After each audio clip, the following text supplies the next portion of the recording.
Fala galera, tudo bem? Sejam bem-vindos aí ao nosso primeiro podcast dos Fios do Rock. Aê, Fios do Rock, composto por mim, Guilherme Afonso, e Fábio Pisca aí, diretor musical da School of Rock Higienópolis. Eu trabalho na Itaim e a gente vai fazer um podcast aqui pra vocês, concentrado em música. Espero que todo mundo curta. Fala, Fio, tudo bem? E aí, Fio? Prazer estar aqui. Primeira edição do podcast Fios do Rock. Fios do Rock. Fios do Rock, é vamos que vamos. Fala, Pisca. Então, só pra galera saber quem nós somos, né? A gente se conheceu lá na School of Rock, mas o Pisca já é professor de bateria há 1000 anos. Na época que eu fui estudar guitarra lá com o Rodrigo Bard, nosso grande amigo. Conheci ele lá no Estúdio Meyer. E aí a gente começou a trocar ideia, né? Isso. Passei por faculdade e tudo mais. E aí a gente foi trabalhar junto faz um tempo atrás lá na School of Rock. Fio já tá na estrada aí faz tempo, né, Fio? Tocando bateria aí com a galera. Na estrada aí já... tocando bateria há mais de 30 anos e lecionando já uns 20. Tô na School desde... projeto da School desde 2012. Né? Eu lembro que eu entrei em 2013 ali, né? Acho que foi quando eu cheguei na School 2013, 2014. Isso. E a escola ainda era recente. Isso, tava começando ali em Moema. E começamos toda uma história. E daí, dos nossos papos de corredor, né, Guilherme? Sim. Que surgiu a ideia do nosso podcast aqui. Exatamente. Principalmente nesse período de quarentena, né? Que a gente tá em casa. Exatamente. De manhãzinha, assim. Dá pra trocar uma ideia, tem um tempo. E é bom pra colocar a cabeça pra mexer e também colocar a galera pra ouvir umas paradas aí diferentes e tal. Fazer o pessoal se aprofundar um pouco mais nos temas do rock and roll, né? Isso, pô, maravilha, Vamos contar várias histórias aqui pro pessoal e lançar muitas polêmicas, né? Lançar muitas polêmicas. Pra isso que a gente tá aqui, pra lançar muitas polêmicas. Isso, que o que o povo gosta é de fofoca. Exatamente. Um pouco das fofocas que a gente vai contar aqui pro pessoal vai girar basicamente dentro de história de banda, shows, mas a gente também vai entrar um pouco na discussão dos estilos, né? Acho que é sempre uma questão legal colocar legal pra galera aí como que os estilos surgiram, às vezes dar um panorama de um estilo ou de outro, sempre permeando as bandas ali que a gente tiver, né? Isso. Mas com foco no rock, claro, e também às vezes a gente vai pegar por exemplo, um evento histórico, como o Woodstock, por exemplo, pra sentar e trocar ideia sobre. Às vezes a gente vai pegar uma banda em específico, às vezes a gente vai pegar um álbum, vai depender muito aí também do que a galera mandar pra gente, né? Porque uma das coisas que a gente vai deixar aberto pra todo mundo... Eita, nós, peraí. Sumiu do Zoom minha voz? Sumiu, cadê você? Alô? Dá trabalho pros caras da edição, exatamente. Começaram as homenagens, né? Mas enfim, a gente tava falando, né, do foco no rock aqui do podcast e que assim, a gente vai permear eventos, álbuns, bandas, é mais ou menos aí que a gente vai trocar ideia. E nesse primeiro papo que a gente vai ter, o assunto é show, né? A gente vai falar um pouco daquilo que a gente não consegue frequentar hoje em dia em época de quarentena, que é o show de rock, né? Aquela grande celebração e tal, onde a banda vai lá e apresenta as músicas do álbum pra galera assistir, cantar junto, fazer bate-cabeça, enfim. Quem diria, né, Guilherme? Quem diria, cara? Que um dia ficaríamos sem poder ir a um show, hein? E a gente não tem nem ideia, né, de quando isso vai voltar. Pelo menos nessa época que a gente tá gravando aqui, a gente tá falando de maio de 2020, a gente tá dizendo que nessa época a gente não sabe muito bem como é que vai ser o futuro, não. Quando que a gente vai voltar a frequentar shows de rock. Todos os shows desse ano, por exemplo, em todos os lugares do mundo foram cancelados, né? A gente viu o cancelamento de sei lá, festivais enormes, Hellfest, Download... Enfim, Lollapalooza e etc. Até a Olimpíadas foi cancelado, tá ligado? Nossa, é verdade. Ó, programa histórico, hein, Guilherme? Mas, enquanto a gente não pode frequentar os shows, a gente vai falar bastante deles. Aqui a gente vai lidar, até pra dar um panorama legal pra galera, né? A gente vai falar de duas bandas principalmente. A gente tá falando de Beatles e Stones, que foram as bandas que talvez, né, na Inglaterra ali iniciaram com esse movimento de turnês e tudo mais. E aí depois dessas duas bandas a gente também vai trocar uma ideia sobre outras bandas dos anos 60 e sobre o The Who. Legal. É isso, Fio? Isso, exatamente. Vamos começar falando, né, essas duas bandas que são se não fossem Beatles e Stones, né, eles acabaram sendo bandas que foram inovadoras, né? Em uma série de coisas, né, e uma delas foram shows, né, eles foram assim, tudo que a gente vê hoje em show teve ali um começo nos Beatles, né? Que foram a primeira banda a tocar em estádio, né? No emblemático show do Shea Stadium em 1965. E os Stones, né? Que começaram a coisa das grandes turnês, superproduções e estão aí até hoje, né? Sim. Então, antes da gente entrar nesses assuntos de uma vez, só para explicar para vocês, o nosso podcast nesse momento inicial a gente vai começar quinzenalmente. Então, a cada 15 dias aí, procurem nas suas plataformas favoritas de podcast para achar os fios do rock. E outra coisa, é fio de filho, tá? Não é fio de cabo, não. É fio de filho. Exatamente. Vamos explicar para os jovens. É bom explicar. Porque os jovens... A juventude não vai entender aí. Não vão entender, exatamente. Fios é uma denominação, né, que a gente encontra muito no interior do Brasil, né? No interior pelo Brasil, filho é chamado de fio. E a gente carinhosamente nos chamamos, né? De fio. De fio. E somos os fios do rock, né? Os fios do rock, exatamente. É isso aí. Tudo explicado, tudo no pé da letra aí. Outra coisa muito legal também é que a gente vai sempre interagir com quem tá ouvindo. Então fiquem espertos. A gente vai ter um espaço disponível para que vocês deem retorno pra gente, né? Para que vocês falem se vocês estão gostando, sugerir temas e coisas do gênero, beleza? Então vamos lá, começando. Então a gente vai falar dos grandes shows, certo, Pisca? Então Isso. Vamos começar pelos Beatles. Banda de 63, né? Beatles, na verdade, a formação mesmo assim, a história toda começa ali em 57, quando o John Lennon e o Paul McCartney se conhecem, mas assim, a gente pode considerar mesmo que os Beatles, a partir de 62, né, que é quando o Ringo entra na banda e sai o primeiro compacto, né, os Beatles como a gente conhece hoje, né, sem querer entrar em coisas muito profundas da história deles, né. Mas eu acho que foi interessante 63, porque é o ano que eles começam realmente a despontar no cenário e a estourar, que é quando começam os shows, ainda não eram exatamente grandes, mas os shows sérios e marcantes da carreira dele. E isso tudo em Liverpool. A gente tá falando especificamente de Liverpool e Inglaterra, né? Ainda os Beatles é um fenômeno local ali. 63 eles já começam a sair, né? Dar um pouco da Inglaterra, tocar um pouco pela Europa, mas ainda pode-se dizer, diante do que aconteceu depois com os Beatles, que era uma coisa ainda local, né? Tem a coisa de Hamburgo, que eles já tinham tocado a partir de 1960, porque Hamburgo tinha uma cena muito forte ali e era próximo, né? Relativamente perto, né? Relativamente perto. Então eles pegaram muita bagagem tocando nesse circuito de Hamburgo, né? Geralmente eles faziam essas turnês com quais bandas da época, Phil? Você lembra? Não tinham bandas muito conhecidas, né? Tinha a banda que o Ringo Starr tocava, né? Então eles conheceram o Ringo já tocando, que o Ringo já era um baterista profissional. Legal. Então, assim, eles já conheceram o Ringo em Hamburgo, tocando, que ele já tocava nesse circuito, né? E eram bandas que, junto com os Beatles ali, não eram bandas que tinham...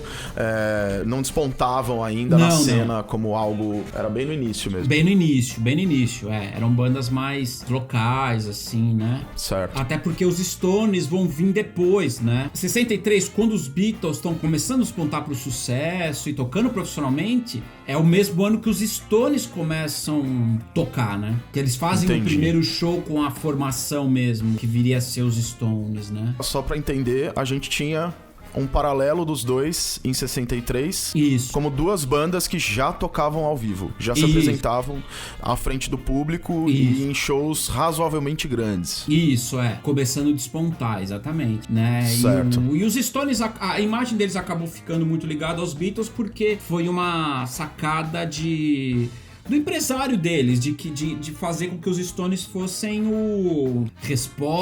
fossem a antítese, né? A antítese, exatamente, eles quiseram colocar nos Stones a imagem dos malvados e os Beatles eram os bonzinhos. Isso era uma questão do marketing que funcionou durante algum tempo, né? Não, isso sem falar no paralelo marqueteiro do terninho, né? Exatamente. Do terninho e o cabelo escovado, que basicamente todas as bandas dessa época pegaram e foram na onda por conta dos Beatles, de como eles se vestiam e tal. Sendo que essas bandas anteriormente, eles tocavam, eles eram muito mais rockers, né? o visual deles. Você pega os Beatles na fase Hamburgo, eles aquela fase, aquele visual, né? Meio James Dean, assim. Isso, exatamente. A coisa do terno vem mesmo já com a profissionalização, né, das bandas, né? Aí os empresários, né? É quando a mídia, é quando a indústria se envolve. Exatamente. E entra em contato com as bandas ali pra fazer vender, né? Exatamente. Tem uma parada deles irem pros Estados Unidos. Em que época é isso? Os Beatles chegam nos Estados Unidos em fevereiro de 64, né? Relativamente cedo, né? Eles ainda estão na época turnê, eles ainda estão tocando. Pensando como hoje em dia, assim, coisas aconteceram muito rápidas, né, pros Beatles, assim, coisa do sucesso, né, quando ele desponta, né, do primeiro disco ali, sair, você pensar, sei lá, vamos pensar em final de 62, assim, que tem o primeiro compacto, mas ali em menos de 2 anos, os Beatles já estavam mundialmente. Já era mundial, né? Claro que eles já estavam ralando, se a gente pensar, desde muito antes, mas pras pessoas, né? E como hoje as coisas funcionam, que às vezes as bandas ficam anos sem lançar discos, né? Nessa época não, né? As bandas lançavam 2 álbuns por ano, fora os compactos. Fora os singles, né? Fora os compactos, fora os lado B, um monte de coisa que tinha. Em fevereiro de 64, os Beatles chegam nos Estados Unidos, tocam no Ed Sullivan, tem aquele estouro, né? E logo na sequência chegam os Stones e as outras bandas. Que também passam por Ed Sullivan, que também passam pelo mesmo processo. E que daí esse processo acabou ficando conhecido como a British Invasion, né? British Invasion, sim. A gente observando essa época, né? Como as bandas da Inglaterra foram influentes, mas como houve uma retroalimentação do rock pelos Estados Unidos, né? Porque quando a gente senta aí pra ler entrevista ou ouvir John Lennon falar nessa época, ou então ouve o Keith Richards falar, eles têm uma apreciação muito grande pelo rock negro americano. Total. Por coisas como pelo Chuck Berry, pelo Little Richard, que faleceu recentemente, mas tem lá Roll Over Beethoven, por exemplo, no With the Beatles, né? Exatamente. Eles devolveram pros americanos uma música que era americana, né? Sim, isso é muito interessante de notar. Só que como a gente tinha uma questão racial muito forte ainda na época, essas bandas foram responsáveis, os Beatles e os Stones, apresentar ao público americano justamente um repertório de músicos que eram segregados, que eram negros, né? Quando eles vão pra TV e eles chegam nos Estados Unidos para fazer os grandes shows, a gente já tá falando aí de apresentações para mais ou menos quantas pessoas? Você tem ideia, assim, as casas que eles se apresentaram nos Estados Unidos nessa primeira invasão? Então, os Beatles no começo eles tocavam muito em teatros. Certo. Mas na primeira turnê dos Estados Unidos eles já têm o show histórico de Washington DC, que é um show num lugar que é uma arena, assim, já é um lugar relativamente grande, né? Mas eles tocavam ainda muito em teatros, né? Onde os shows aconteciam, né? Que até naquele filme The Wonders, eles retratam aquelas turnês com várias bandas em eventos. Então eles juntavam várias bandas e faziam, sei lá, uma feira, alguma coisa assim, algum evento, né? Mas assim, a coisa do show, do show business, ela tava engatinhando, né? Em relação ao que a gente pensa hoje, porque eles não imaginavam o potencial que isso teria nas décadas seguintes, né? Ninguém imaginava na época você lotar um estádio pra ver uma banda tocando, né? Isso é legal porque isso começa já por meio do primeiro fenômeno, né? Quando acontece o primeiro fenômeno, isso vem junto com esse primeiro fenômeno da invasão britânica, e ele meio que, né, nos Estados Unidos você tem esses estádios disponíveis, é um país enorme perto da Inglaterra, onde existem estádios em cada estado e vários espaços para que você possa, além de estádios, você tem quadras, né, de basquete e tal, você tem outros espaços que você também pode colocar as bandas para tocar. Então até faz sentido, porque eles estão saindo de um lugar onde tudo ali é meio minúsculo, e os pubs, as coisas inglesas ali, os porões e tal, onde eles tocavam, para um lugar onde eles têm espaço, onde existem espaços enormes e a galera tá afim de assistir, tá afim de ver, né? Isso é muito legal. Você tem público disposto, né? Disposto. E com o estouro dessas bandas, a coisa de se tornar uma mania mesmo, né? Você tem a Beatlemania. O Beatlemania. E aí tem uma questão também com as meninas, que faziam... O Elvis já tinha vivido isso, né? Quando a gente olha pros shows do Elvis. É um padrão, digamos assim, norte-americano, essa questão da tietagem. A gente observa, né? nos artistas brancos americanos. Na hora que a gente vai... No country também. Quando a gente vê os Beatles tendo esse tipo de acesso, é mais ou menos nessa ideia, né? Só que agora é uma paixão que vem de fora pelos ingleses ali. Exatamente. Porque o Elvis, nessa época, ele tava fora do mundo da música. Ele tava fazendo filmes em Hollywood, né? Fazendo filmes, sim.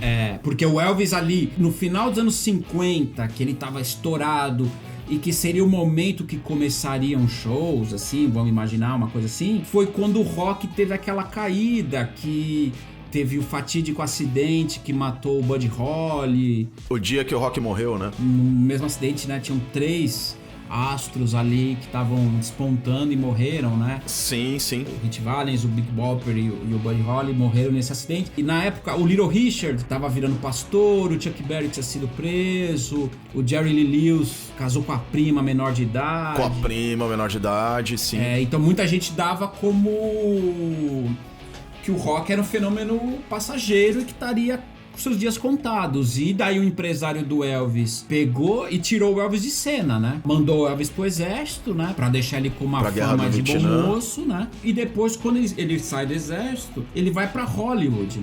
Então, durante esse período do estouro de Beatles e Stones, o Elvis, ele tá fazendo filmes em Hollywood e lançando as trilhas dos filmes, né? É interessante demais isso, né? Porque você tem... como você mesmo colocou. São os ingleses trazendo de volta pros americanos aquilo que eles pensavam que eles tinham perdido. Exatamente. Tipo, o rock acabou aqui e na real não. Os anos 50 foram muito ricos para os Estados Unidos em termos de rock and roll. Dos dois lados do espectro racial, né? Tanto brancos quanto negros tiveram muito sucesso ali dentro do seu espaço. Sim. Nos anos 50 e nos anos 60, de fato, a Inglaterra toma de assalto. E não só Beatles e Stones, tem uma série de bandas, a gente vai falar de Who, depois a gente vai falar de Floyd e tal. Mas todas essas bandas são bandas que chegam para os Estados Unidos com muita força, né? Resgatando aquilo que os caras, nossa, verdade, esse só era nosso. Foi embora e agora voltou com essa cara. Exatamente. Legal. E aí, quando a gente tá falando dos grandes shows, os Beatles, eles não ficam restritos aos Estados Unidos, né? Como você falou, tudo acontece muito rápido. Eles saem também desse circuito Estados Unidos e Europa pra explorar outros locais, né? Tocam na boa parte da Europa, vão pro Japão, são a primeira banda a tocar no Budokan, né? Lugar clássico, assim, de shows, e que na época foi polêmica essa apresentação, porque até então o Budokan era um espaço reservado às artes marciais. Era um sacrilégio ali, né? Era um sacrilégio, porque, né, você trazer uma música ocidental pra tocar num templo tão sagrado para as artes marciais, né? Então ali os Beatles tocaram, esse show foi filmado, você encontra no YouTube essa apresentação do Budokan.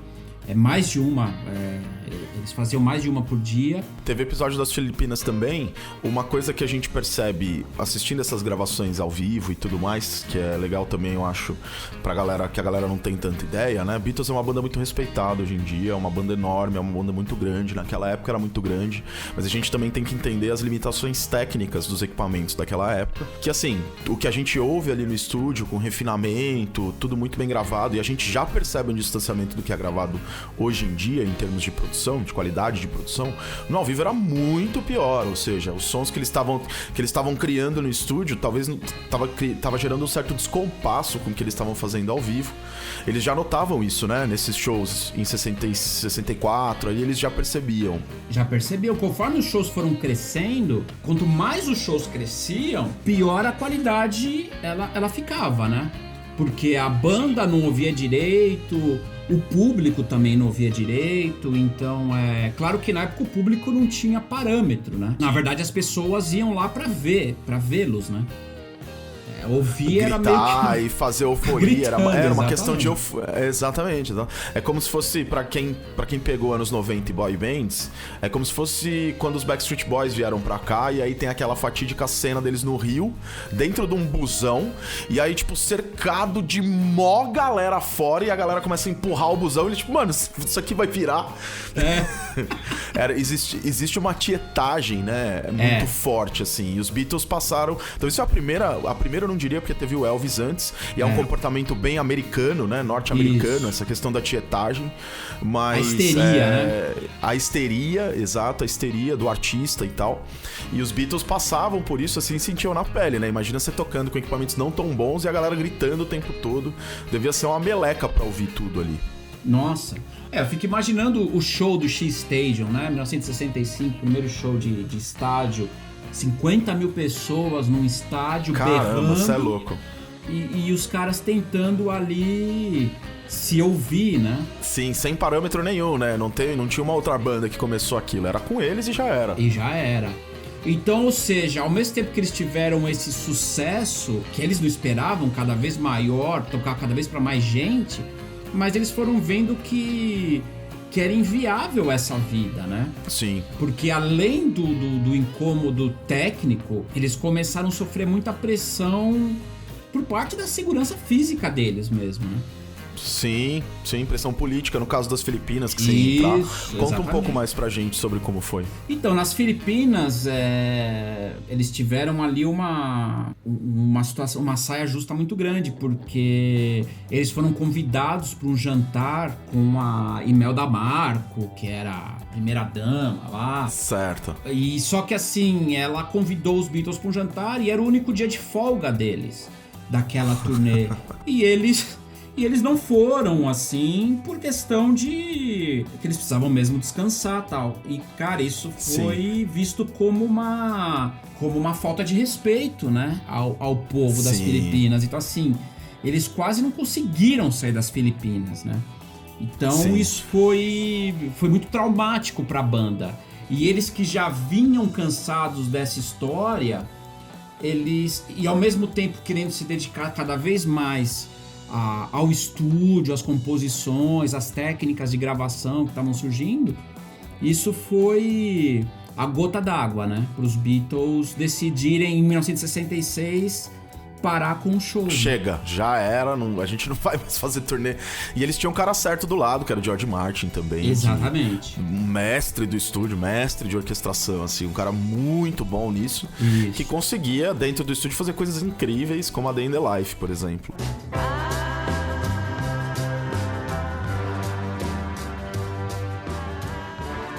Que na época, imagina, assim, impossível reproduzir ao vivo, né? Impossível. O When I'm 64, Eleanor Rigby. Todos esses arranjos eram arranjos inviáveis ao vivo. Completamente inviável. Isso faz com que eles, né, essa decisão de parar de tocar ao vivo, uma questão que eu sempre pensei assim, né, sempre ficou na minha cabeça. A partir do momento que essa banda para de fazer ao vivo, ela para de contar com aquele tipo de receita. Isso. Então eles estão lidando com receitas de álbuns mesmo, do quanto eles vendem. É uma coisa que hoje em dia também é impensável, porque hoje em dia o dinheiro do álbum tá na gravadora, né? Fica com a gravadora, não fica com o artista. Então é interessante observar como em tudo os Beatles eram meio pioneiros, assim. Sim. Em tudo eles estreavam aquela ideia e tipo, vai dar certo agora porque é a gente que tá por trás, assim. Porque os Beatles vendiam muito, né? Vendiam muito. E eles né, tinham essa receita muito forte da venda dos álbuns, o direito autoral, que era uma coisa que lá fora funcionava. Então o cara conseguia sobreviver de royalties, né? O último álbum que teve as suas músicas tocadas ao vivo deles foi o Rubber Soul? Foi o Rubber Soul, exatamente. Entendi. Quando eles estavam fazendo a turnê de 66, eles já estavam ali, o Revolver já estava para sair, mas eles não chegaram a executar nada do Revolver ao vivo. As músicas mesmo que eles executaram foram as coisas do Rubber Soul, né? Como Nowhere Man, If I Needed Someone, são as últimas coisas executadas em turnês, né? Tem algum ato, alguma questão fatídica, assim, também por parte do George Martin, por parte do Harrison ou do Ringo? Teve algum membro específico que tomou essa dianteira nesse movimento? Foi um consenso da banda? Foi um consenso da banda, né? Todos eles foram cansando, né? E eles foram vendo que não era só uma questão de cansaço, porque eles poderiam tirar umas férias e voltar, né? A questão mesmo é que não existia estrutura para a dimensão que as coisas tomaram. Tanto em termos populares, né? De gente nos shows, como em termos técnicos, né? Sim. Ao mesmo tempo que a popularidade deles vai crescendo no decorrer da carreira, eles vão também se desenvolvendo musicalmente, né? O que é uma coisa meio rara de se pensar hoje em dia, né? Sim, os arranjos vão ficando mais complexos. Você falou de If I Needed Someone. As linhas de voz dessa música são sensacionais. E já são difíceis de imaginar eles fazendo ao vivo, tocando todos os instrumentos, fazendo tudo acontecer. Então, que nem você pegar o show do Budokan, tem eles tocando If I Needed Someone, Nowhere Man, e você vê, né? Sim. Às vezes eles desafinavam, porque era difícil, né? Acertar as vozes, porque eles não conseguiam se ouvir, né? De um jeito que eles pudessem ter uma performance melhor, né? Ficava aquela loucura. E eles ficavam frustrados, porque eles achavam que eles estavam cada vez tocando pior ao vivo, né? Exato, né? Isso deve ser bem frustrante, assim, pros caras, né? Chegar no ponto que eles chegaram de vendas e com obras sensacionais. Rubber Soul já é um álbum sensacional, né? Quando eles encerram esse processo do live, então eles ficam... Depois do Rubber Soul a gente tem o Revolver, né? Como você mesmo disse, eles estavam gravando, o Revolver já estava gravado. Depois eles passam e eles ficam um tempão sem se apresentar ao vivo, até o momento que eles sobem lá no terraço do Abbey Road. Isso, e que acabou sendo conhecido como o último show, na última vez que eles tocaram em público, né? E que, na verdade, é interessante essa história do telhado ali, que é em janeiro de 69, né? Quer dizer, eles ficaram quase 3 anos, né? Sem se apresentar em público, né? Mas essa coisa do telhado, que hoje em dia ficou emblemática... Na verdade, foi uma coisa improvisada, né? Então, conta pra gente um pouco. Então, isso, o show do telhado, ele fez parte de um projeto dos Beatles chamado Get Back, que era depois desse processo que a gente falou, dos Beatles trabalhando em estúdio, as músicas ficando cada vez mais, com arranjos mais complexos, orquestras, eles tiveram um momento de querer voltar um pouco a origem da banda, né? Dos 4 tocando de uma forma mais crua. Isso é um projeto que na época era o projeto Get Back, que depois ele acabou não saindo, ele só foi sair como Let It Be dali um ano depois. Mas a ideia desse projeto era fazer um filme que registrasse a banda ensaiando as músicas, compondo, gravando, e no final teria um show. Ou seja, um documentáriozão, assim, mostrando esse percurso. Exatamente. Daí teria um show, e seria o primeiro show dos Beatles desde 66, tá? Acabou que na época, como a banda já estava começando a rachar, foi documentado, eles ali ensaiando, depois eles gravando nos estúdios da Apple, e daí eles tiveram a ideia de subir no terraço do prédio que era o escritório deles, a Apple, né? Ah, da Apple, não é do Abbey Road, então. Não, da Apple, que era o escritório deles, né?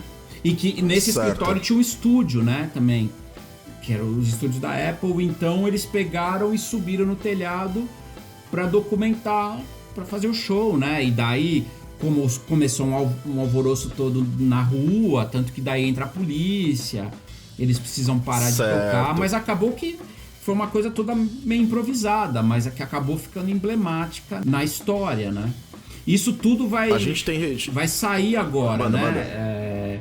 Tá previsto para setembro desse ano o documentário, né? Finalmente sair no formato em DVD, porque até então o filme Let It Be, na época saiu nos cinemas, tinha em VHS, mas nunca saiu no formato em DVD, em Blu-ray. Então agora estava previsto para setembro sair finalmente. Eles eram o Peter Jackson, diretor do Senhor dos Anéis. Sei. Ele que dirigiu, né? Então ele pegou, acho que mais de 50 horas de filmagem e reeditou isso e montou um filme que vai mostrar esse projeto, né? Ah, muito interessante. É legal como percurso, assim, do trabalho ao vivo, né?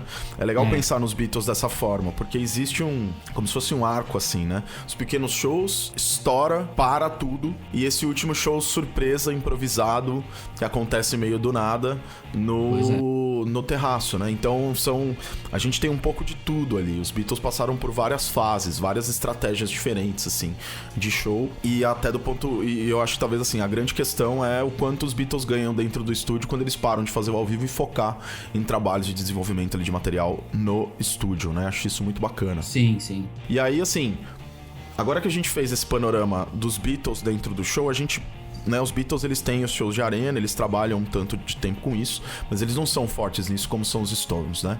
A gente tem nos Stones já uma banda que tá acostumada a fazer show enorme quase que desde sempre.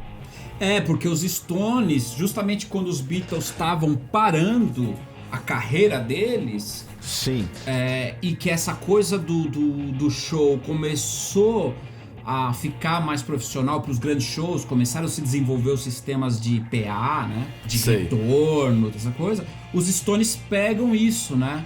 Então, ou seja, no mesmo ano de 69, que é quando os Beatles fazem o seu último show ali, e a banda já tava meio que acabando... Desfazendo. Os Stones fazem a sua...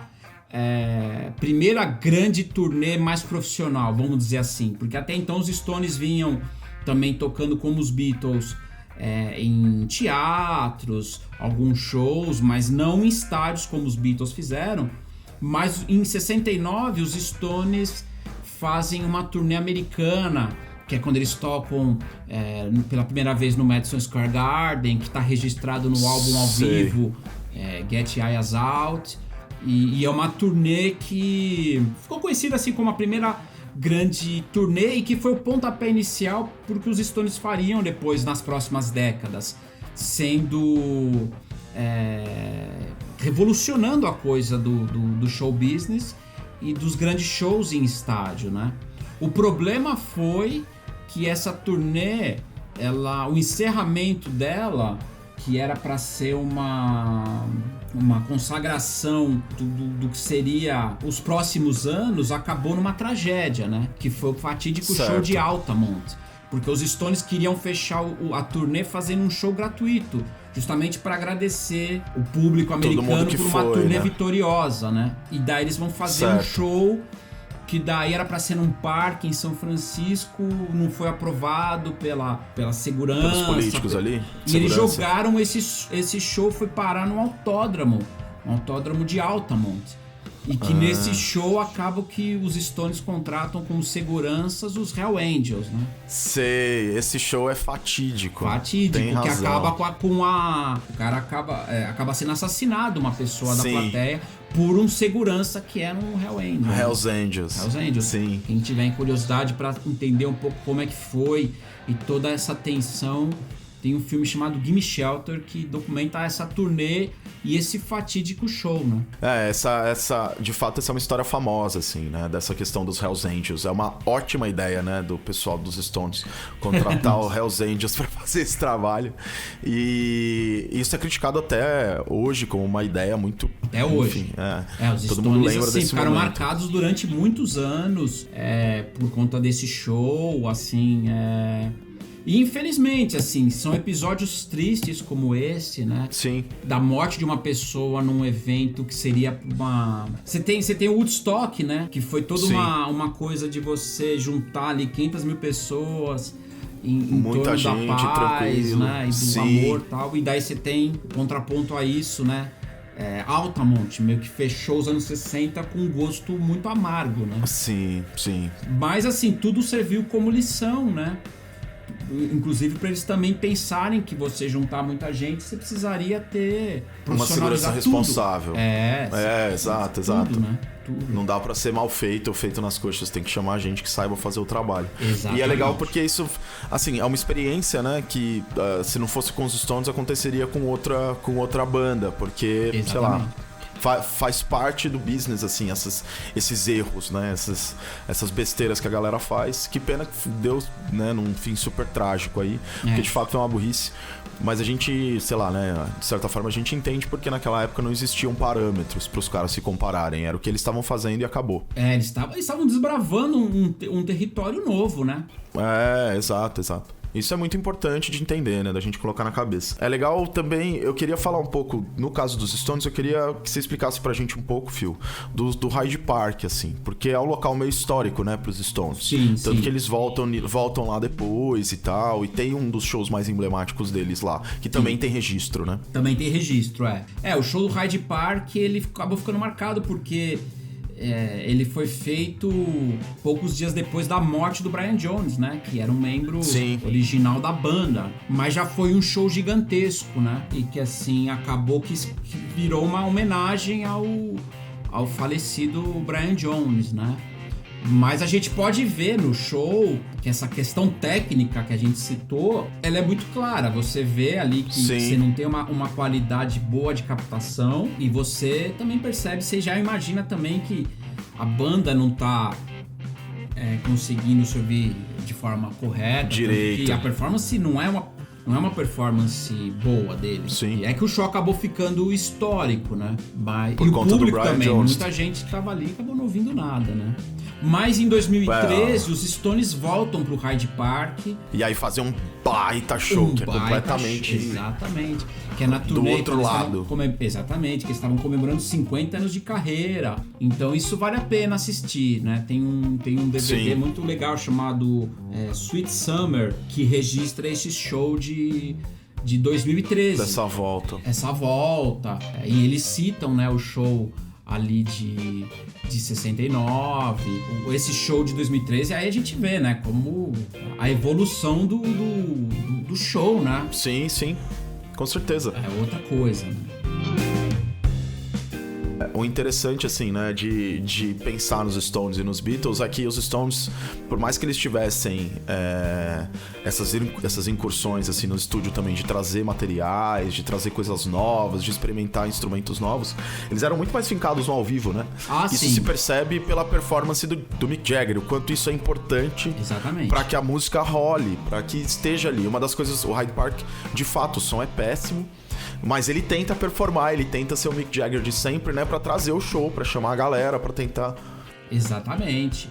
Os Stones se especializaram, né? Como banda... no ao vivo. Ao vivo, né? Na minha opinião, os Stones são até hoje imbatíveis no palco, né? De show, assim, né? Do quanto eles entregam. Você vai hoje em dia no show dos Stones, os caras com 75 anos, os caras entregam o show, né? Assim como o Paul McCartney também, né? Sim. Também acabou depois se especializando nisso.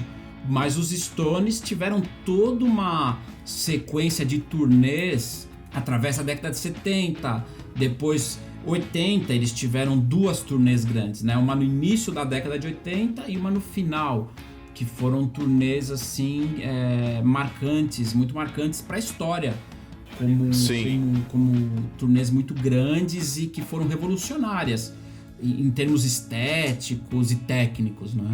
Que é a turnê de 81, a turnê do álbum Tattoo You, e depois a turnê Steel Wheels de 89, que foi uma turnê gigantesca, assim, já com um palco que até hoje é surpreendente, assim. O palco dos Stones é enorme. É muito grande, com a plataforma, né, pro Mick Jagger andar, o Keith Richards andar lá e tal. Mas é realmente impressionante. Essa ideia de palco enorme, essa ideia de show, então, já vem lá de trás. Nos anos 80, os caras já tinham essa ideia. Já. Os Stones começam com grandes palcos já nos anos 70, né? Nos anos 70, olha só.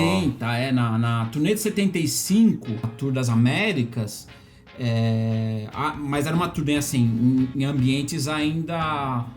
em arenas, né? Mas o palco era uma pétala, né? Que se abria.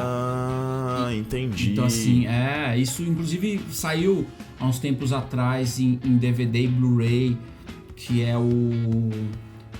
a turnê de 75, você vê se abrindo, né? Então você já tinha um palco e que ficava no meio da arena, né? Ele ficava no meio da arena. Certo.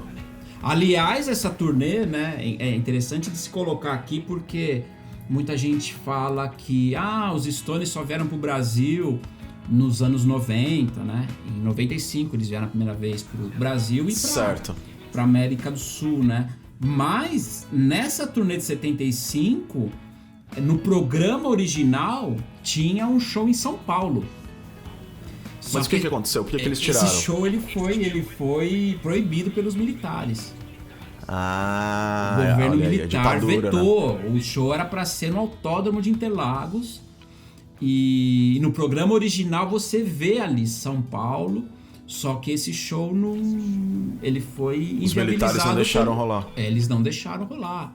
Né? Porque na época, imagina, a gente tava no meio da ditadura, uma né? ditadura muito brava, né?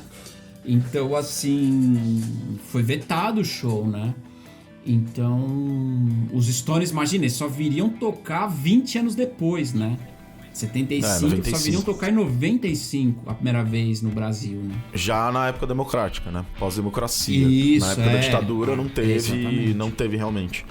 Mas, ou seja, quer dizer, 95 a gente já tinha 10 anos da volta, né, da democracia. Imagina, ainda precisou amadurecer. É verdade, a galera, é verdade, tem razão. Precisou amadurecer uma série de coisas aqui, de estrutura, de cultura. A própria moeda, né, que também a gente vai ser estabelecida. Exatamente. Não, com certeza. É muito legal observar essa diferença, né, entre os dois. A gente falou bastante dos Beatles, agora falando bastante dos Stones.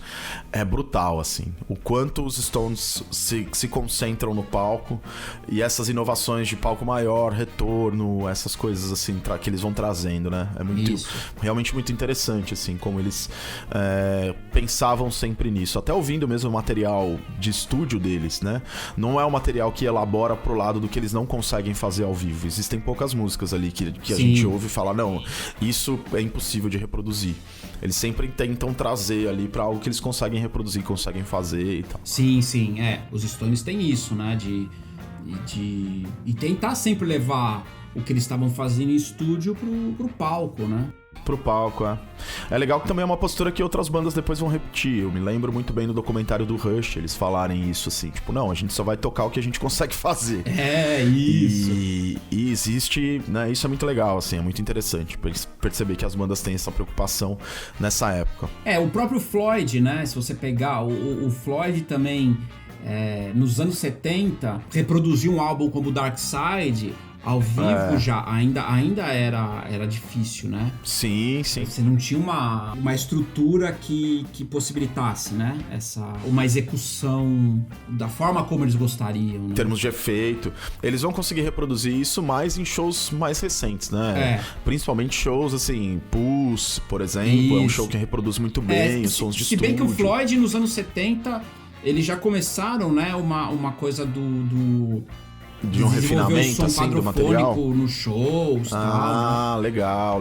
Já tinha um pouco disso, mas nada que se compare a, como você citou aí, o que a gente vê no Pulse, né? O Pulse é bizarro, e é legal ver músicas como Great Gig in the Sky, por exemplo, serem reproduzidas ao vivo dessa forma. Eu imagino que essa era uma música que dava muita dificuldade pra eles na época.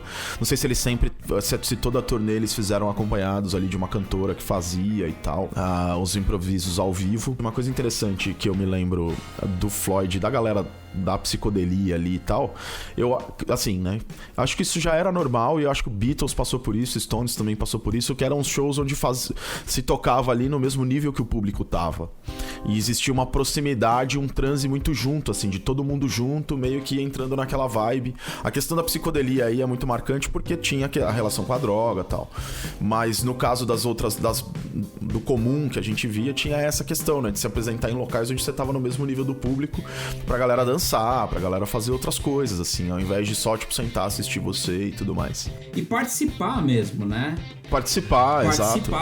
Isso. Aí, no caso, até é interessante a gente citar, né, Guilherme? Bandas como o Grateful Dead, né? Grateful Dead. Que fez muito essa coisa de se aproximar ao seu público, né? Sim, os Deadheads. A galera que seguia os caras, fazia a camiseta pra poder ganhar grana pro show e tal. Exatamente. Não, isso é muito louco. E é uma banda americana, né? Grateful Dead é uma banda de São Francisco. Uma banda tipicamente americana. Tipicamente. Mas que se desenvolveu muito na coisa do dos shows. Sim. Como a cultura deles ficava em torno dos shows. Então, assim, as pessoas iam no show do Grateful Dead pra viver uma experiência, né?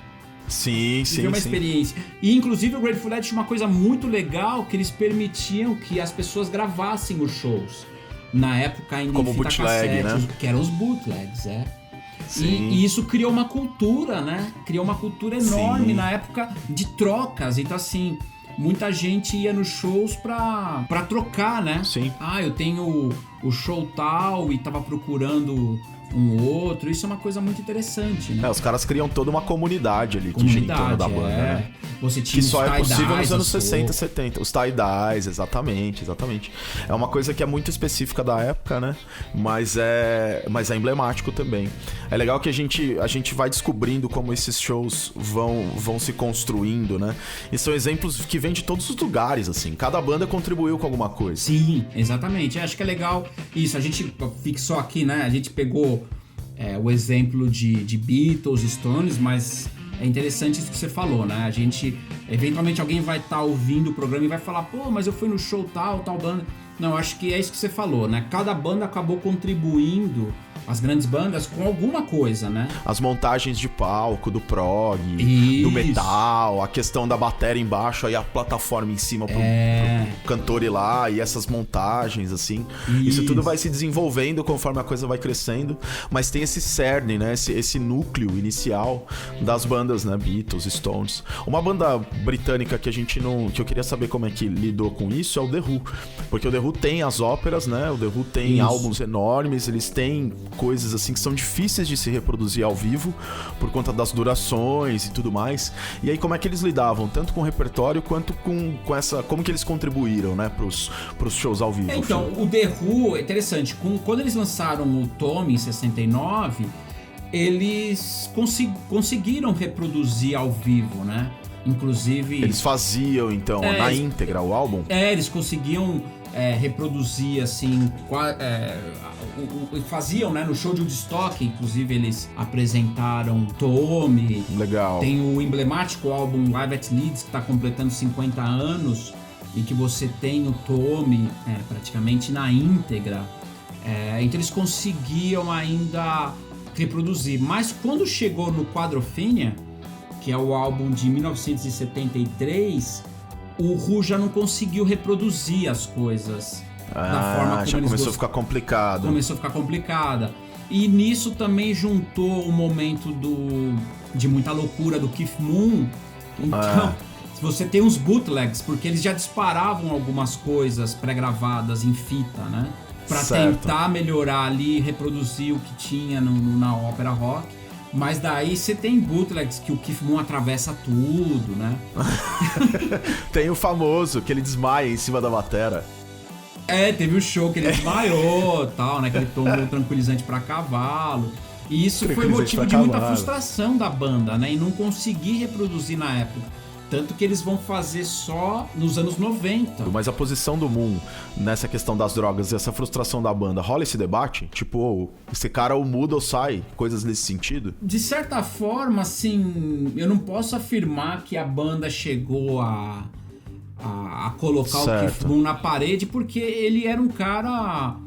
Ao mesmo tempo que ele tinha esse lado muito anárquico, mas ele era muito querido, né, pelos integrantes. Mas o fato da banda ter continuado após o falecimento dele, ali em 78, de certa forma mostra que eles, apesar da perda e ser muito... do carinho. Né, e assim, ser impossível se achar um outro Keith Moon, mas a banda ao mesmo tempo queria... continuar fazendo outras coisas que eles não conseguiam com o Keith Moon fazer com outro baterista, né? Então eles pegaram um batera que era bem diferente, ele já não tinha aquela loucura, aquela coisa anárquica, ele era um cara muito mais clássico, assim, né? Na forma de tocar. Só que o Who, nessa época, também começou a tocar, já tocava em grandes estádios, né? Só que... em 79 tem um fatídico show em Cincinnati, onde 11 pessoas morrem, né?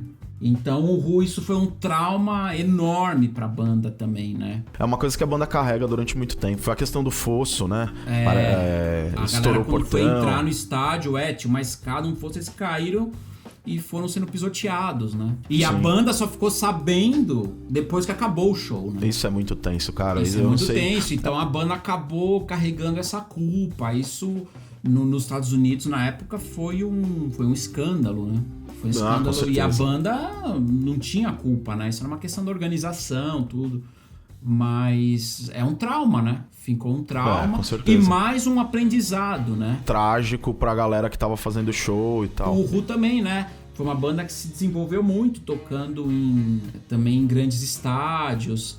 Em 82, quando eles fazem, na época, uma turnê de despedida, eles voltam a tocar no Shea Stadium, que os Beatles tinham tocado em 65, né?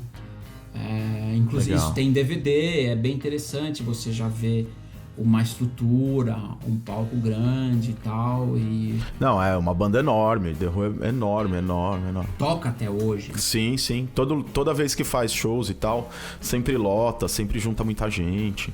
É legal observar, assim, né? Essas bandas, pelo menos nesse ponto de vista, eu acho muito interessante observar como elas lidam com isso. A questão da tragédia do The Who é uma coisa que já aconteceu também com outras bandas mais pra frente. O Pearl Jam teve problema parecido.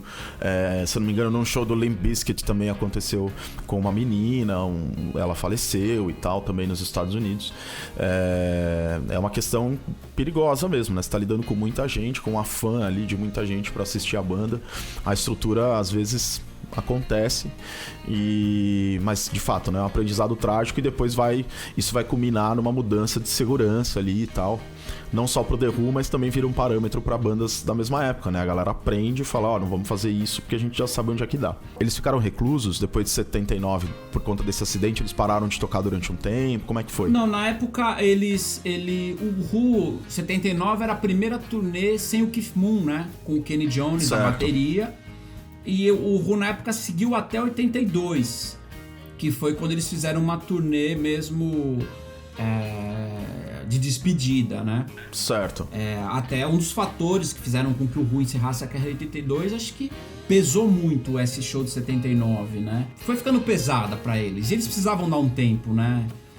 Assim como os Stones nos anos 80 também, né? Como eu disse, eles fizeram ali, eles ficaram entre 82 e 89 sem fazer shows, né?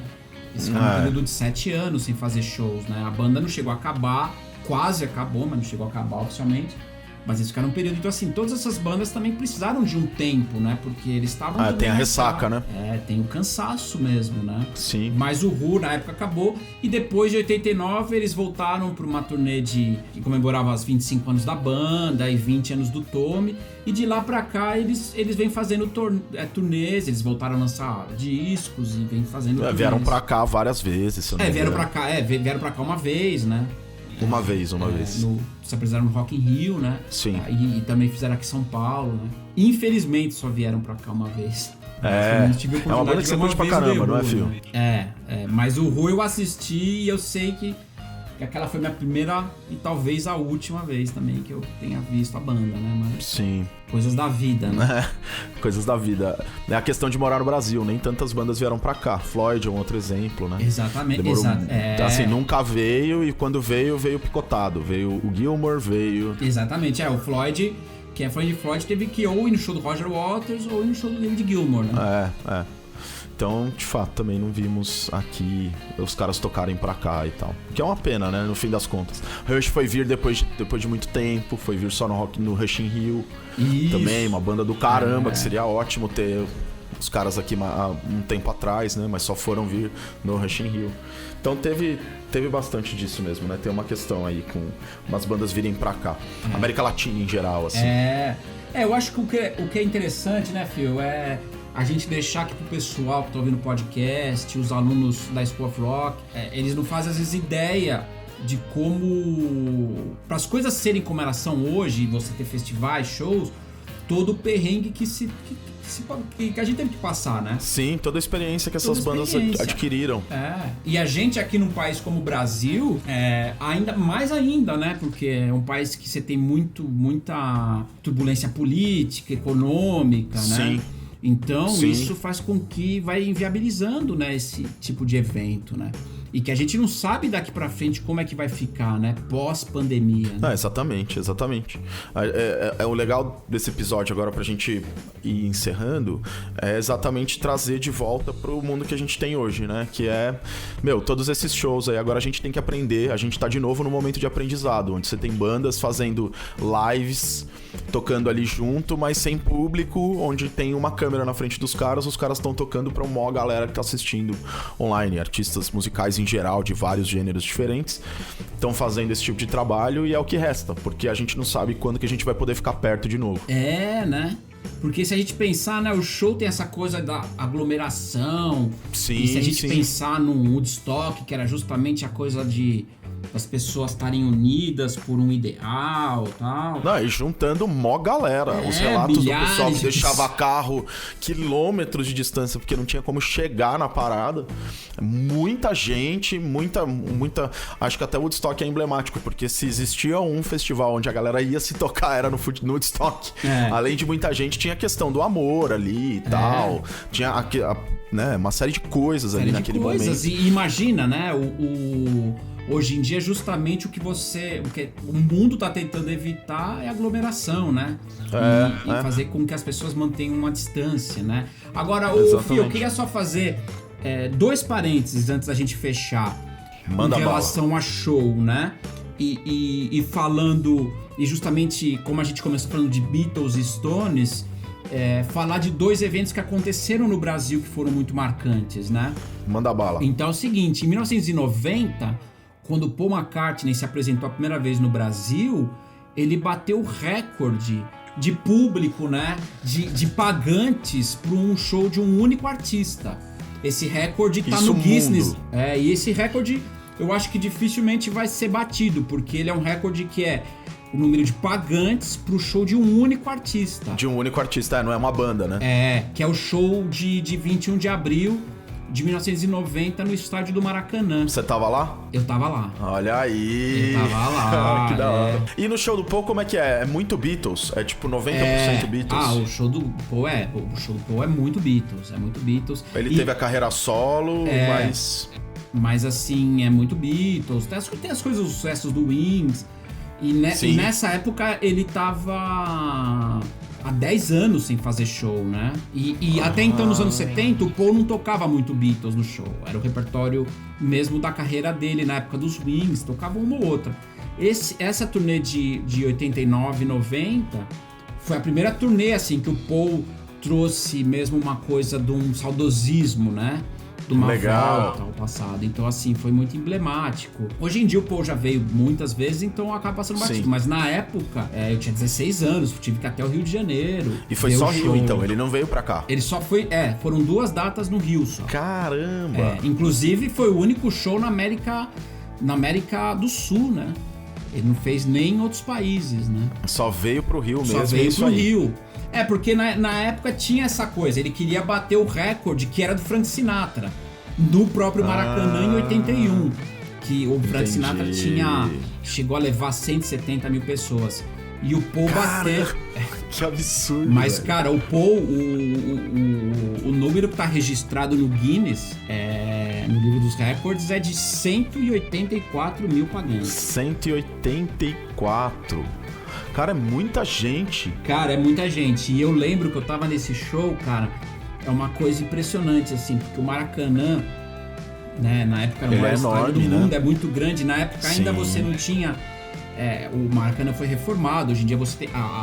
foi reduzido, né? Tem a arena, foi reduzido. Na época, antes você tinha os anéis, a geral. Eles iam espremendo. Então, assim, eu lembro eu tava na pista... E eu lembro, assim, de ver a galera chegando e entrando na arquibancada, e eu achava que uma hora aquilo ia parar. Não, cara. E o negócio praticamente deu a volta, né? Nossa. E não parava de chegar gente. Caramba. Tem no YouTube esse show, dá pra ter uma noção, assim, você tem imagens. Mas moral da história, o Paul tá no livro dos recordes até hoje, com esse recorde de 184 mil pagantes para um show de um único artista, né? Pô, então, cara, e o outro interessante. são os Stones, né? Que em 2006 tocaram na praia de Copacabana, num show. Ah, sim. Aberto, me lembro desse show, foi um show aberto. E que o público tem estimativas de entre 1 milhão e 1,5 milhão de pessoas. Rio de Janeiro inteiro tava lá. O Rio de Janeiro inteiro tava lá. Parece aquelas reuniões de quando o Papa vem pra cá, saca?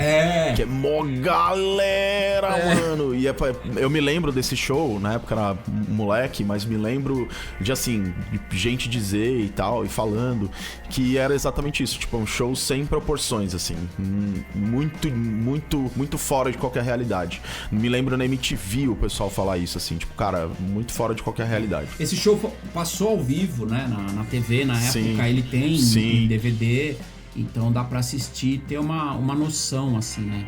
Então Sim. é interessante pra gente, acho que, fechar, já que a gente começou falando de Beatles e Stones, e como essas bandas tiveram episódios muito marcantes da carreira, né, no caso Sim. dos Beatles, o Paul, né, e os Stones, episódios marcantes no Brasil, né? Pra várias bandas, acho que assim, o Brasil tem, naquela época eu acredito que ainda mais, mas guarda uma questão de exótico, né? Então, para as bandas que vinham tocar aqui, acho que era mais eram bandas que buscavam essa diferença, tipo, vamos lá, vamos tocar pra galera lá, porque acho que existia essa questão de ser muito longe, exótico, existia ainda, né, muito preconceito, ou se falava do Brasil de outras formas, assim, além do regime militar, claro que atrapalhou tudo, né? A gente acabou de falar que iam vir pra cá os Stones e não vieram porque, enfim, regime militar. Mas é muito legal ver que o Brasil tá dentro dessa história afincada. O Brasil também tem outros episódios dentro do live que são muito importantes, como Rock in Rio, né? Que a gente não citou aqui, talvez no próximo episódio, quando a gente falar de festivais. Aqui é um lugar muito querido pelos artistas que vêm, tanto que é muito difícil um artista vir uma vez só. Exatamente. E a gente consegue colocar muita gente pra ver a galera, mas muita gente, assim. Muita gente. Eu imagino que você tava na pista, eu imagino que esse show do Paul tava abarrotado na pista, assim, você não conseguia respirar direito. Todo lugar lotadaço, todo lugar assim, lotado, né? Tipo... Tava... E ao mesmo tempo, eu na época, assim, apesar de ter 16 anos, mas eu já tinha assistido alguns shows internacionais e eu já sacava que essa coisa de segurança era uma coisa complicada, né? Sim. Que nem quando eu fui no você já via, que nem você falou, não vai caber mais gente, né? Cara, então assim, por exemplo, eu tava com uns amigos que no show do Paul eles foram lá pra frente. Eu nessa época, apesar da pouca idade, cara, eu já tinha uma noção de que o ideal seria você não estar no meio da muvuca, porque se dá algum problema, né, cara, você tem por onde escapar, né? Você não sai mais. Então eu sempre já ficava longe, não via tão bem, mas tentava ficar de um lugar que você não tivesse abarrotado no meio de um monte de gente, né? Também eu acho muito perigoso ir pra frente em shows de heavy metal. Eu me lembro num SWU que rolou Megadeth, assim, e aí foi tenso. Você tá no meio, assim, você tá assistindo o show de boa, de repente, você olha pra trás, tá a galera se empurrando, você tá no meio do negócio e fala, mano, que isso que tá acontecendo aqui? Exatamente. Eu vou morrer. Exatamente. Mas, cara, 184 mil pessoas dentro de um estádio é um absurdo. É um absurdo, né? Gente. Gente e mesmo. Isso, olha só, enfim, isso são números oficiais, né? Exato. São números oficiais. E outra, pagantes também. Pagantes. Tem os não pagantes aí, tem a galera que entrou, tipo, né? Exatamente. Mas beleza, é legal ter isso na cabeça, essas duas bandas, né? E é bom, assim, acho que pra gente já ir encerrando mesmo, pra galera poder ouvir umas paradas aí, a gente tem aqui o nosso quadro Vai Ouvir. E aí a gente gostaria de... E o Five for the Feels, hein? Então são 2 quadros de sugestão pra galera aí. Então, primeiro, pra galera aí ouvir, Fio, o que você tem de indicação aí pro pessoal, né? Então, eu vou deixar de indicação aqui pro pessoal, eu vou deixar 3 álbuns ao vivo, tá? Então, Boa. Eu peguei aqui Stones, Who e Beatles, tá? Então, beleza. The Who, Live at Leeds. Pra mim, esse é o disco... Sensacional. O disco ao vivo mais emblemático da história. E ele tá completando agora 50 anos, né? Cabe muito pro momento, né? Uma indicação cabe pro momento. muito adequada. Então, assim, Então eu vou deixar aqui a dica, The Who Live at Leeds. Boa. Beatles, já que a gente falou de Beatles, tem um disco ao vivo que é o Live at Hollywood Bowl, que ele foi relançado. Legal. Ele foi relançado há uns anos atrás como trilha sonora de um documentário chamado 8 Days a Week. Então você encontra nas plataformas, tá? O Live at Hollywood Bowl, dá pra ter uma ideia da gritaria. Da Dá pra ter essa gritaria noção. que era um show dos Beatles, né? Então Legal. eu acho que isso é bem marcante, tá? E dos Stones, nossa, é difícil. Eu citei aqui o Get Your Eyes Out, que é um álbum Sim. emblemático da turnê de 69. A gente falou do Hyde Park, É, do show do Hyde Park, do Summer, né? tem esses shows, mas eu vou deixar aqui como álbum ao vivo, eu vou deixar uma indicação no álbum que foi muito marcante pra minha formação, que é o Flashpoint, que é o álbum que Legal. registra a turnê de 89 e 90, a turnê do álbum Steel Wheels, tá? E eu vou deixar Sim. aqui uma dica, assim, pro pessoal, quando escutar, ele é um álbum muito legal de se escutar com o fone de ouvido. Tem uma questão de estereofonia, assim, dá pra ouvir bem. Isso. Ah, legal. Ele é um álbum que você tem uma sensação, assim, como se você tivesse um pouco na plateia. Olha que legal. É um álbum extremamente muito bem gravado, né? Então ele... E é interessante aqui, até fazendo uma... ele foi gravado, não sei se você já ouviu falar, o Fio, um sistema de gravação chamado binaural. Binaural. Então, Sim, ele foi gravado nesse sistema. O Pearl Jam fez uma gravação. Que tem toda a questão do estéreo, né? Uma experiência de gravação estéreo um pouco diferente dos padrões da época, assim. Isso, então, esse álbum foi gravado nesse sistema, então ele é muito interessante de ser ouvido no fone. Legal. Porque você tem essa sensação, né? Como se você tivesse... No meio da coisa. No meio, isso. Boa. Então fica essa dica, esses 3 álbuns dos Stones, o Flashpoint, o Beatles Live at Hollywood Bowl e The Who Live at Leeds. Boa. Fechou. E aí a gente precisa só indicar um top 5 aí pra galera, que é o 5 for the Fios. Aí cada um vai falar, a gente dividiu, Fio vai fazer 3, eu vou fazer mais 2 aqui. Quais são as suas 3 indicações, Fio? Manda bala. Eu vou indicar que já que a gente falou do Floyd, tem uma edição do Dark Side of the Moon que você vai ter o álbum tocado ao vivo. Boa. Tá? É uma edição de 2011, né? Quando foi relançado a coleção do Floyd, aí você tem uma gravação, né? Você tem um CD duplo, que você tem o álbum original, e no disco 2 você tem um show gravado em Wembley, em 74. Legal. Então você vai ter na íntegra o Dark Side of the Moon. Então é interessante ouvir como que o Dark Side of the Moon era executado na época, né? Com essas limitações técnicas, né?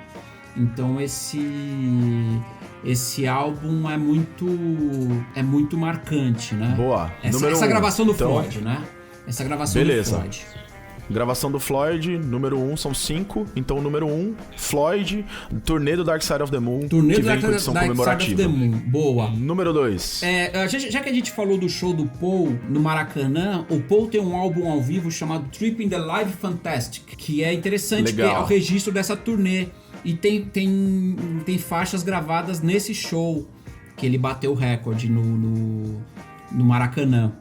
Então é legal, porque cada faixa é gravada assim numa cidade, então você vai ter também músicas gravadas no show do Rio, né? Sim, entendi. 3. Número 3, eu vou deixar aqui mais um álbum dos Stones ao vivo, que é o Love You Live. Love You Live de 76. Ele é interessante porque ele tem essa turnê da época de 76, e o que era o último álbum, o último lado do vinil é um show no El Mocambo. Olha que legal. O El Mocambo, e que ficou muito conhecido por aquele show do Stevie Ray Vaughan. Tem os Stones que fizeram um show lá tocando uns blues, assim, fazendo uns covers. Então ficou assim emblemático, né? Então esse é o número 3. Número 4. Número 4. The Who Quadrophenia Live. Quadrophenia Live. Quadrophenia Live, isso. Isso foi a turnê. O The Who fez 2 turnês tocando o Quadrophenia na íntegra. Então, Sim. em uma delas foi lançado um CD duplo e um DVD também, Blu-ray. Então, vale a pena. Também gravado em Wembley, na Wembley Arena. Então, eu deixo essa dica também do The Who. E fechando, né? Top 5. O Five for the Fields. Five for the Fields, Made in Japan do Deep Purple. Dos álbuns ao vivo, assim. Olha, junto com o Live at Leeds, acho que são os álbuns ao vivo, assim, mais impressionantes da história do rock, assim, de você sentir a pegada da banda ao vivo, assim, você sentir o poder da banda ao vivo. Então ficam esses cinco shows aí pro pessoal escutar. Boa. E você, filho? É isso aí, então. Eu vou indicar pro pessoal também alguns shows. Eu vou partir para umas bandas que a gente não discutiu aqui, pra galera ver algumas coisas diferentes. Boa. Então, vou começar pelo Yes, Live at Montreux, de 2003. É um show que tem a formação original da banda, só que com Alan White na batera, que é basicamente, né, batera original. O Bill Bruford tocou só até o Close to the Edge. Esse álbum é muito legal pra ver todo mundo no palco. É muito bacana, a banda tá com uma energia muito boa e o repertório é sensacional, as escolhas de música são sensacionais. Fica a recomendação pro pessoal assistir aí. E o Yes era uma banda que, assim, né, prezava muito pela reprodução ao vivo daquilo que eles faziam no estúdio, por isso uma banda tão grande com tanto recurso. Então tá muito bem feito mesmo, os arranjos estão todos muito bem feitos, as versões estão muito, muito bem boladas, é tudo muito interessante. Recomendo pra galera. Minha segunda recomendação é o Live on Two Legs, do Pearl Jam. Talvez seja o primeiro álbum ao vivo que eu ouvi. O legal desse álbum, que eu acho assim bacana, é que ele é um álbum que vem depois de um álbum do Pearl Jam chamado Yield, que é o álbum que tem Do The Evolution. Então nesse álbum Live on Two Legs, eles ainda não chegaram nas coisas mais recentes deles, mas é basicamente o repertório da época clássica do Pearl Jam. Legal. Então a gente vai encontrar várias músicas nesse repertório, como músicas que são do Vitalogy, que é um álbum muito legal, tipo Corduroy. A gente vai ter a própria do The Evolution Live, In Flow do tem Go do Versus. Então dá pra encontrar várias músicas desse repertório do Pearl Jam que é muito bom, que é esse começo de carreira deles. Então fica a recomendação. Um que eu citei aqui, que a gente chegou a comentar, é o Rush in Rio. Esse show do Rush é muito bom, muito bom. Vale lembrar que em todos os shows do Rush, basicamente todos os shows do Rush, do Exit Stage Left, que é lá dos anos 80, se eu não me engano, início dos anos 80 pra cá, sempre vai ter o solo ali do Neil Peart, né? No meio do álbum, assim. E o solo dele no Rush in Rio é muito bom, muito bacana. Fica a recomendação pra galera assistir. O repertório é sensacional, é um baita show. E é muito bacana pra ter essa experiência. E só fazendo um parênteses dessa indicação sua, esse solo, né, de bateria, que ele deu o nome de O Baterista, né? O Baterista. Fazendo uma homenagem aos bateristas brasileiros. E é interessante, né, porque na apresentação da banda durante La Vida em Strangiato, eles apresentam o Neil Peart como Mr. Milton Banana. Milton Banana. Boa. Que é muito legal também homenagear um dos maiores bateristas, né? Brasileiros. Eu considero um dos maiores bateristas da história do mundo, né? Grande Milton Banana. Os bateristas que estiverem ouvindo... Baita referência. Procurem Milton Banana. Vai lá, Fio. Não, é isso aí. É um baita show. Recomendo pra todo mundo.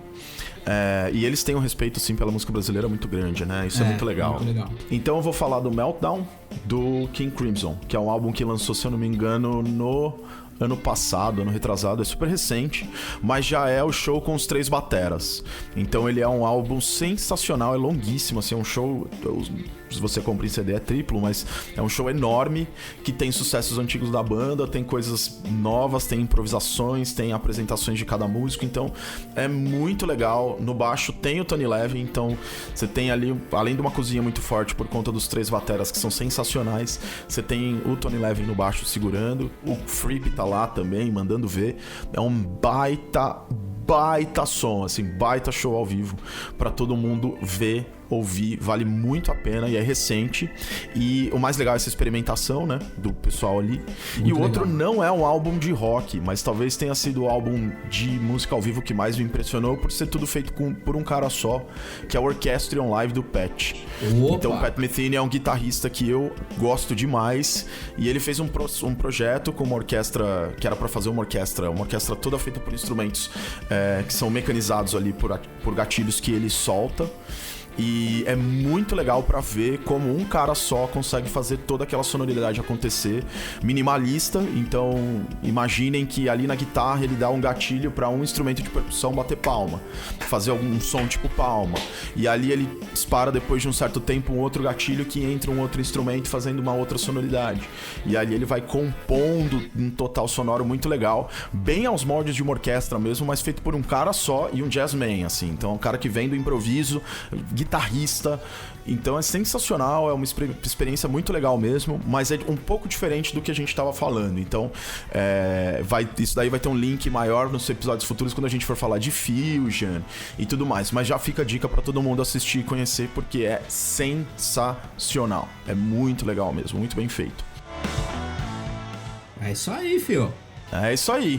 Então, galera, fiquem espertos, a gente vai disponibilizar uma playlist no Spotify e no Deezer. Sigam a gente nas redes sociais, @Fios do Rock no Insta. E não se esqueçam de seguir e correr atrás das School of Rock em Higienópolis e Itaim Vila Olímpia, que são as schools da qual eu e o Fio fazemos parte. Podem ir lá trocar ideia com a gente, vai ter coisa no Insta pra vocês a todo momento. E é só colar que tamo aí. Isso aí. Beleza, Boa. Fio? Beleza, Fio. Tá. Valeu, galera. Um abraço pra todo mundo e até o próximo. Até o próximo, gente. Valeu, Fio! Falou. Valeu.